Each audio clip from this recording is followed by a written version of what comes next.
Hey there, my name is Kevin Entwistle. I am a student with the Critical Care Transport Academy, and for our Neurologic Emergencies module, I will be discussing some of the most common stroke scales used in EMS, the hospitals, and critical care transport. My background is I've been an ER nurse for 5 years, and this past year have transitioned into an ICU float pool role. There, I've spent a lot of time in the neuro ICU, so I've familiarized myself with the NIH Stroke Scale. But before coming up to the ICUs, I had heard tons of call-ins from the surrounding EMS agencies using different stroke scales, from RACE to LAMS to VAN to the Cincinnati Stroke Scale. All the while, I've been wondering, what are these scales? How do they differ? What do the numbers mean? And I'm trying to bring to light some of the differences and why one should be used over the other. To review some of the stroke scales that we'll be discussing today, you can put them into two different categories. There's the hospital-based and pre-hospital or abbreviated stroke scales.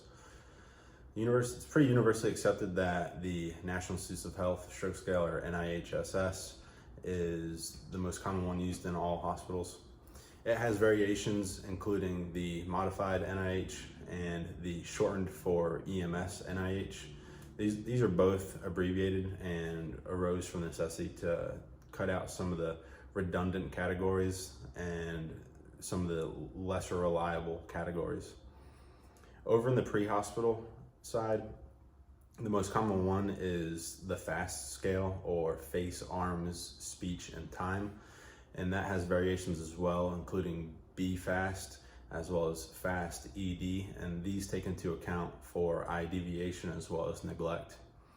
There's also the Cincinnati pre-hospital stroke screen, the rapid arterial occlusion event or RACE score, the Los Angeles motor screen, also known as LAMS or LAM score, and the vision aphasia neglect screen, also known as VAN. So before we go in depth into each stroke scale, we're going to be discussing what the main goals of a good stroke screen are. The main goal is to accurately identify a stroke, primarily a large vessel occlusion. Reason for this is large vessel occlusions can be treated. There are different modalities, including thrombolysis with TPA, as well as mechanical thrombectomy. These modalities are time sensitive, and therefore, stroke screens must be able to be administered in a timely manner.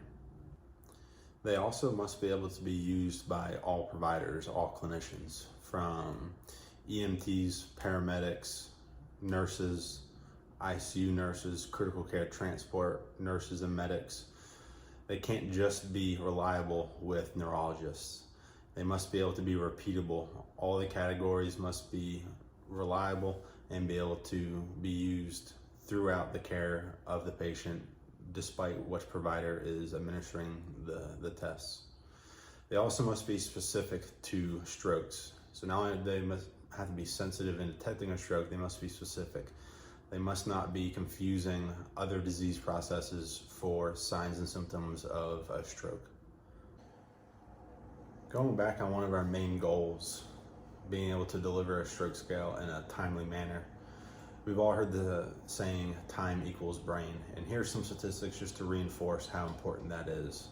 There's over 1.9 million neurons, 14 billion synapses, and 12 kilometers of myelinated sheath lost per minute in an ischemic stroke. The ischemic brain ages 3.6 years for every hour without treatment, compared to normal neuron loss with a typical aging, as well as every 30 minutes of delay prior to reperfusion causes outcomes to deteriorate by 15%. These numbers add up fast, and that's why having a stroke scale that is easy to use and can be implemented in a timely manner is so important. One of our other main goals is that a stroke screen is specific to strokes only. Not only must a stroke screen be sensitive in that it correctly identifies a stroke, but also be specific in that they do not correlate other symptoms of a different disease process with being a stroke or incorrectly identify a stroke. Some of the stroke imposters are also known as stroke mimics. include brain tumors, electrolyte imbalances, and metabolic disorders such as hypo and hyperglycemia, encephalopathy. Even something so common as migraines and headaches can cause symptoms that are confused. Sometimes dizziness and vertigo, as well as Bell's palsy, which is typically a virus-based illness that causes facial weakness. Seizures, specifically patients that are in the postictal period, can be mislabeled as having stroke symptoms. And we also have to consider toxins or drug use in patients and take that into account. With this being a part of the Critical Care Transport Academy, I found it important to highlight how stroke scales are used in the helicopter EMS and critical care transport environment. Crews are typically going to be a part of two scenarios, either scene calls or interfacility transfers. Scene calls can consist of patients in rural areas that have been triaged by local EMS as being stroke positive. The crews can use stroke scales to validate what the EMS providers are seeing, as well as using it to make decisions regarding which facility to go to. Some facilities require a certain score or a certain degree of positive before they will consider doing treatments for revascularization such as TPA or thrombectomy. As far as interfacility transfers, a lot of times they will be transporting post-TPA patients from a rural hospital to a higher level of care, including neuro ICUs or stroke centers. With post-TPA, you'll want to reassess the patient to make sure there's not deterioration or signs of hemorrhage after being administered. Typically, the crew will use whatever stroke scale was used at the hospital. It's most likely going to be an NIH. And this is valuable because you can compare scores with what the hospital got with what you're seeing en route across the timeline. This is why it's so important to have a reliable stroke scale. There may be a score from the on-scene EMS. There may be a score given by the transferring or transporting critical care crews. There may be a score from the sending facilities, nurses, and providers, as well as you need to be able to hand off a score to the receiving hospital that makes sense and is applicable to the patient. The first stroke scale I'd like to discuss is the NIH Stroke Scale, and I'd like to go over some of the pros first. It is the most commonly used hospital-based stroke scale, so that has benefits for commonality. It uses 11 parameters and it's scored from 0 to 42. Typically a score greater than 6 would be considered positive for a large vessel occlusion that meets criteria for thrombolysis treatments as well as thrombectomy. It's generally considered reliable with most clinicians and not just neurologists. They've also shown it to be effective when translated into other languages, as well as it's applicable to other cultures. Some of the cons of this stroke scale are its complexity as well as its redundancy with the 11 parameters. It also has an emphasis on language and following commands. For example, it weighs 7 points for language and only 2 points on neglect. This also relates to how it is typically more specific to right hemisphere strokes and not so much to left. It as well has a low sensitivity for posterior strokes. Some of the things it doesn't score is diplopia, which is double vision, dysphagia, hearing loss, nystagmus, as well as gait. It does not assess. It also requires physical tools such as sample pictures for distinction, as well as lists of specific words and sentences for the patient to repeat. The NIH has 2 common modifiers. This includes the modified NIH Stroke Scale, which is actually what most hospitals are using and is the most up-to-date version. It takes it from a 0 to 42 scale to a 0 to 31 scale. It omits level of consciousness due to redundancy. It also omits limb ataxia due to poor reliability, shown in studies. And it omits facial palsy and dysarthria due to not only it being redundant, but also low reliability when tested with various clinicians. The other one takes the modified NIH and abbreviates it even more to a 0 to 29 score. For similar reasons, it omits level of consciousness questions, as well as best gaze and vision, limb ataxia. It also omits extinction and designation, which would commonly be known as the neglect assessments. One pre-hospital scale used in my area is the RACE score. It hits on 5 parameters. It includes facial palsy. It also assesses arm and leg motor function. Gaze palsy is separate, and aphasia or agnosia is also included. When a RACE score is greater than or equal to 5, it has been shown to be very highly sensitive at 0.85, with a relatively low specificity for large vessel occlusion at 0.68. One of the other common stroke scales in my area is the LA Motor Scale, or LAMS score. It's one of the most simple, with only 3 parameters that it measures.